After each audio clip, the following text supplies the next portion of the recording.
Ooh. So it's lovely to welcome as our speaker for this week's talk, Amy Ward. Amy's an old friend of mine and is currently a lay community worker in the Diocese of Durham. And today, as the last of our Lent talks, reflecting on the theme of journey and rest that we're looking at across our anniversary year, we're thinking about those ways in which we've been journeying through the particular challenges of our time. And of course, the one which we've all experienced in various different ways is the experience of the coronavirus pandemic for the last 2 years. And as well as being a lay community worker, Amy has been journeying through this period with her own experience of long COVID, which she's very graciously said she's happy to reflect on about with us today. So Amy, just as we get started, could you just say a little bit about yourself and the role you have, how you ended up in County Durham? Hi Ben, yeah, thanks. It's good to be with you guys. I came to Durham from Guatemala, which is not the most obvious route, but I've grown up in a Christian family, and it's always been faith's been part of my life since I can remember. And baptized age 10, went to uni where I met your lovely wife, doing a music degree in Hull, and coming to the end of that degree and going into an MA there, I got a virus at that point and ended up having ME quite badly in my 20s for 7 years. Probably more affected by that than I have been by long COVID, in that I was confined to bed for a long time and then in a wheelchair. And I think the things that I took away from that experience were my Christianity at that point had always been expressed by doing things, like going to Bible studies or going to prayer groups and doing things for Jesus. And suddenly I couldn't do anything. But I was still a Christian, and I was still Amy, even though I couldn't be a musician or have friends and relate and stuff. So I think ideas about identity being you're Amy because God's made you Amy, not because you can do stuff. And you can talk to God not because you've done a prayer thing or a God thing, but because there's grace and there's love and you're there. So that was really important in my 20s.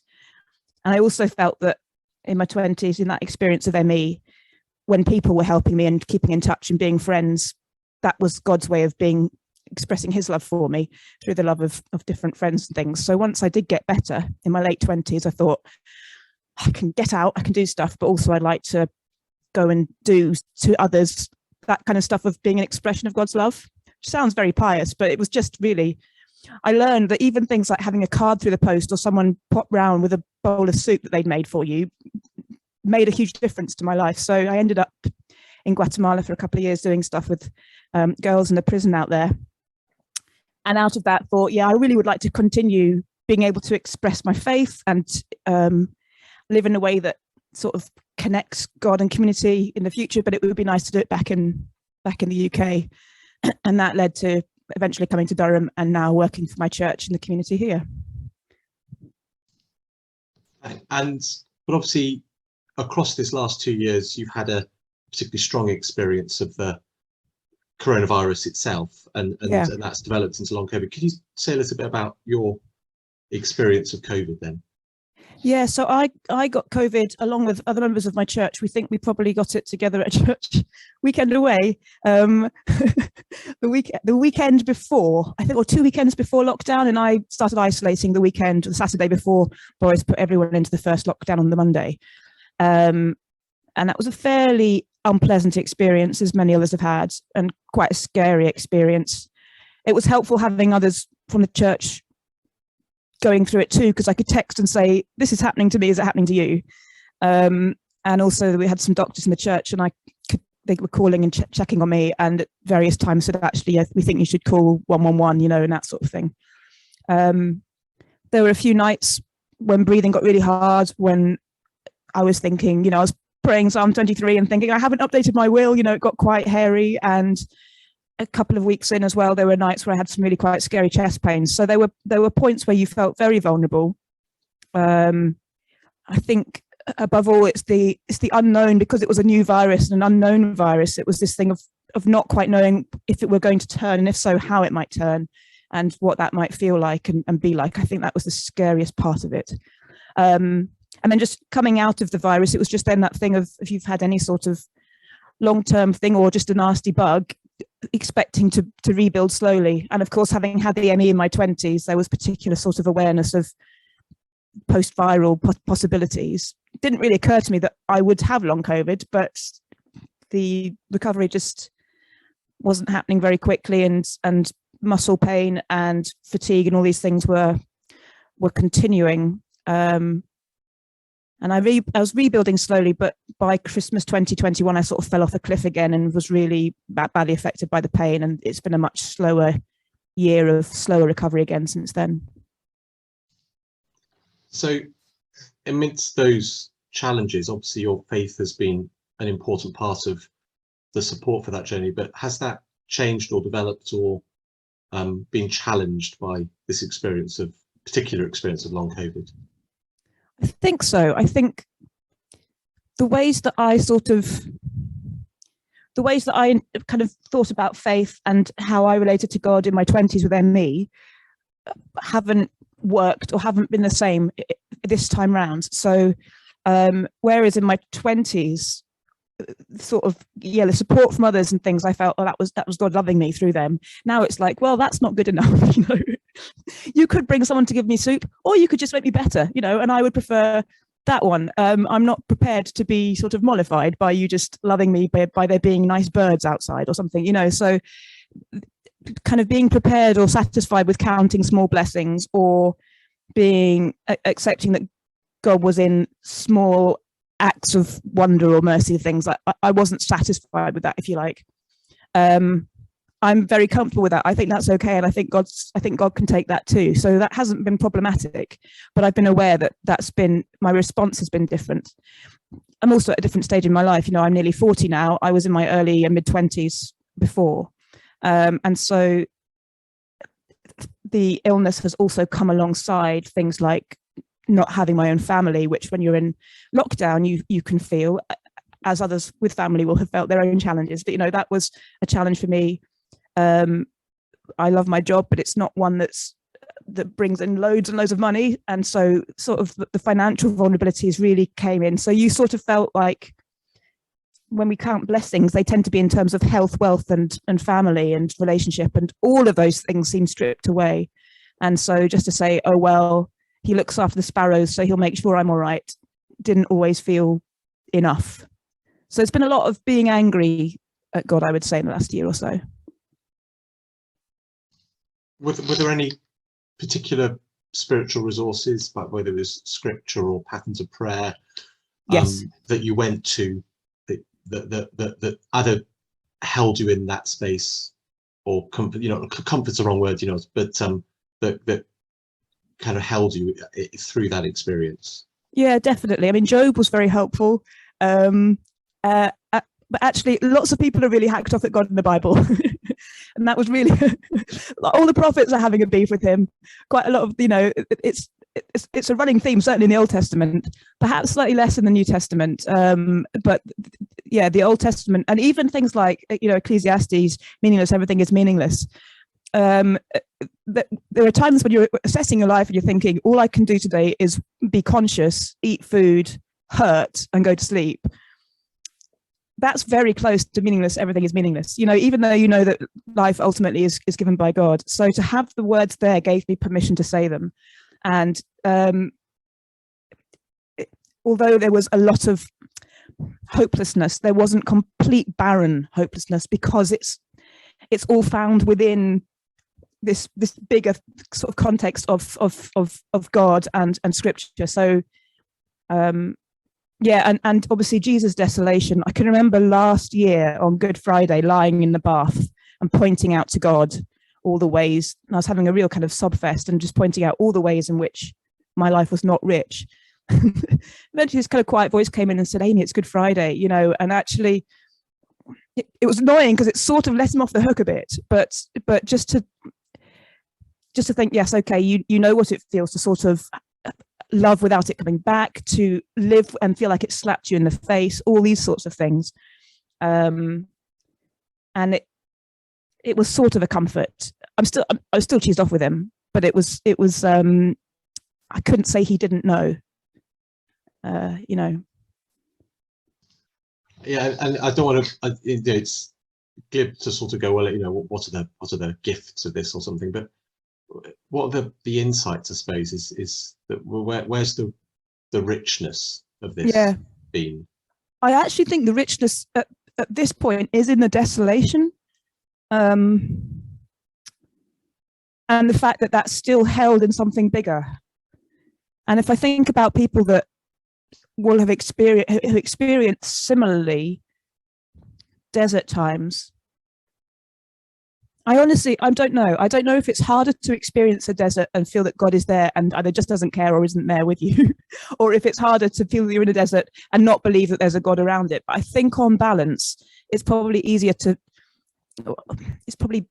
for me, it's better that God is there, because at least I can shout at him and say, you suck, and it's not just going out into vacuum. And also, I think, to use a theological word, I think eschatology is really important, and endpoints are really important in that it's not particularly helpful in the moment, but nevertheless, all will be well and all manner of things will be well. And there's something in that can't be completely squashed completely. So I think that's a gift or my gift's the wrong word, but that's I can accept that as something that has augmented my experience of life, and I'm sure going forward will enrich it. And I've talked to folk at church about, when you're talking about blessings and things, be really careful when you talk about that, because like I say, if we talk about that in material things of health and wealth and all the rest of it, that I wonder if we impoverish actually the gospel. There's something really rich in the good news that Jesus died and that Jesus felt desolate, and that his desolation has been a huge comfort to me. And there are bits in scripture what I've been reading where I've really wanted to slap him, where he said things like, ask and you'll receive, or is there someone among you that would give your son a stone if he asks for bread? And you're thinking, well, you've given me stones and nothing else. You're talking rubbish. Or he says, come with me and I will give you rest. No, you won't. You'll make demands of me and I won't be able to cope with them. So there have been times I've really wanted to give him a whack. But actually, you also see the other part of his human experience and his desolation. And that has been really important. And I hope that that remains part of our good news message to people outside of Christian faith as well. I think one of the things I've been hoping that we can explore in these talks has been, through our different journeys through wilderness experiences. So, we've talked about climate grief, and other people have talked about the sort of more traditional riches of the wilderness, that we don't lose sight of those. So, for me, it's been some of the benefits of what were the benefits, what were the richness of worshipping away from our temples for a time. What did we learn from that? How could we grow from that? I was really struck by your, where you mentioned, all shall be well and all manner of things shall be well. It was with Mother Julian of Norwich. Yes. And I can't quite remember. I have a feeling that it was her commemoration day, or her Saint's Day, relatively early on in the first lockdown. And there was something about a world that suddenly became tiny. And so, holding the is it hazelnut? Gosh, I'm going to get this wrong, aren't I? But is it an acorn? It's something like that. Yeah. Let's it's just a nut. We'll dub it on later. And there was that sense in which all that goodness of God in that small thing, and all shall be well and all manner of things shall be well. And I think sometimes being open to the desolation, being open to the rawness of it is something that we need to be braver at doing. I've spent quite a lot of time recently reflecting on the Book of Lamentation for various reasons. Oh, that sounds cheerful. And I always think that one of the problems with lament in the Psalms is that it lets you off the hook too easily. So you mentioned Psalm 23. Well, a lot of people spend a lot of time on Good Friday with Psalm 22. Yeah. My God, why have you forsaken me?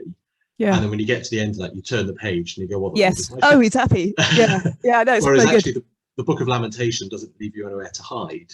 And actually, I mean, it's a different experience of bereftness, because in a sense, it's our actions that have meant that God has left us in the narrative of that. But an openness to the space where God may not be palpably present with us. Yeah. Yeah. But only when we truly, honestly open ourselves up to that reality do we perhaps get a true sense of who God is for us. So, the steadfast love of the Lord never changes. His mercies never come to an end. They are new every morning. great is his faithfulness. But you only get to that glorious image in, is it book 3 or chapter 3 of the Lamentations, by the absolute desolation of Jerusalem. So I think it's interesting you mention it in the context of kind of contemporary church culture, because we're a very anxious church, you know, corporately, and admitting that things are failing or things aren't going as well as we'd like them to means that we don't like to go to those shadow places. Yes. So I mean, just, you know, as we're kind of beginning to think about it, I suppose what might be the wisdom or the spiritual gifts of those shadow places for us to hold on to as we sort of not emerge, but we go forward. It's really interesting, isn't it? I think when you're thinking about it in terms of church as well, the other challenge is that, well, I'm going to say this in two ways. One challenge is, like, I pick the music for our church services, and it's really hard to find a lament song. It's a bit like the Psalms, even the ones that start sad, end happy. But also, especially with some contemporary worship, it's all about how I feel. Now, if you've got a room full of people, they're not all going to feel that, and so you can't have them all. So something like Beauty for Brokenness, actually, I think is really helpful, because there's a sort of expression of lament, just of description rather than of. Do you know what I mean? It's not about, oh, I feel really bad. It's more, God, look, we see the brokenness of our world together, and we see that you're fixing it. So I think that's a helpful space for lament. But I think it can be hard to know how to do it in congregation, in liturgical ways, beyond quoting bits of scripture, just because we're not comfortable, I think, at knowing what we might be unlocking or bringing people to. I think we fear that. I think we're worried about certainly I thought that with some songs, if we sing this, is that going to be really difficult for somebody? Now, since trying to get back to church a bit this year, I've really struggled with saying a lot of liturgy, and I really struggled with, I couldn't sing Great Is Thy Faithfulness, for example, and a few other songs when I went back, because it was too much for me to sing that. But it was okay to be in the building and have it, and actually they were expressions in a way of my personal lament and pointed to that something bigger, so that was okay. The other thing I was going to say is I sent out a letter last Christmas, and possibly to you, I can't remember. I think I did. And I was really not sure about it, because Christmas letters are always about, hi guys, how are you? I'm doing great. And all these things have happened. And I wasn't there, but I wanted my friends to know that I wasn't there. I didn't want them to bring them down. And so I spoke quite openly about, it's been rubbish and it remains rubbish. And I'm struggling. And that's okay. And I got so many replies back saying, thank you so much. This has been really helpful for me. So I think, possibly being English particularly, we fear it, both in terms of our church, our safe church bubbles on a Sunday morning, because we don't want to impose things on people they might not be feeling. And we don't want to unleash things that might be tucked away. On the other hand, I think it's probably a bit like healthy conflict. It's probably really good to actually say, the world is we live in a sinful world, you know. It's what is it, groaning in birth pains, and it's dislocated from what God originally imagined. So there should always be lament, because Jesus wept when he saw Jerusalem. You know, there's weeping. There should be. It's broken, and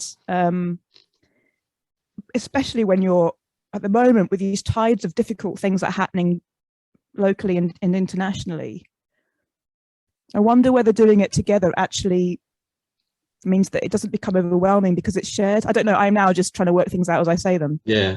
So I think the wisdom is that it's important. It's not.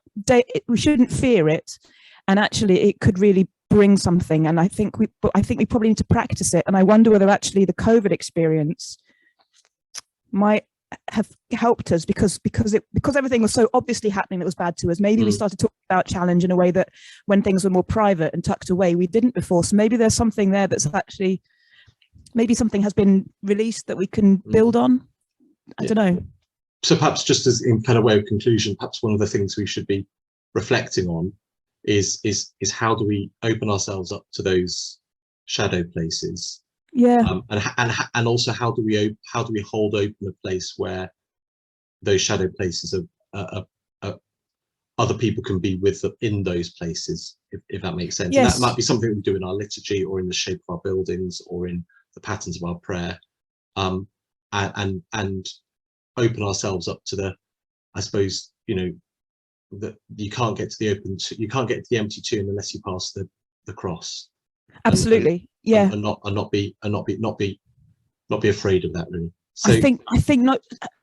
It's Psalm 23, isn't it? Though I walk through the shadow of death, I will fear no evil. I think actually, I think it's that. I think that's not just about the shadow of death. I think that's the shadow of lament.